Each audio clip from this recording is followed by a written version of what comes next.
అస్సలాముఅలైకుం అందరికీ. అమ్మాయి వీడియో చేయమని నవ్విస్తుంది. ఈరోజు 50 మందికి అన్నం చేయమనింది కోవిడ్ మా మేడము.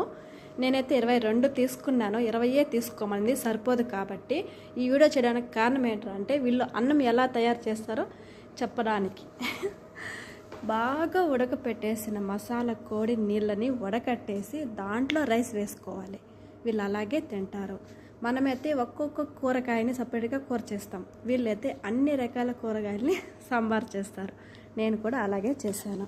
మనమైతే కందిపప్పుని పప్పు లేదా సాంబారు తయారు చేసుకుంటాం, వీళ్ళైతే సూప్ లాగా తాగుతారు. నేను కూడా అలాగే తయారు చేశాను.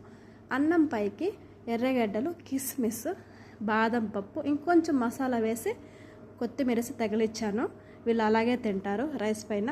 మనకు తినము, అలా చేసుకుంటే బాగుంటుంది. ఎప్పుడైనా సరే కష్టపడేటప్పుడు లాభం అనేది ఉండదు, కాకపోతే ఫలితం అనేది ఉంటుంది. కష్టపడకుండా వంట చేసుకుండా పుణ్యం మనకే ఉంటుంది.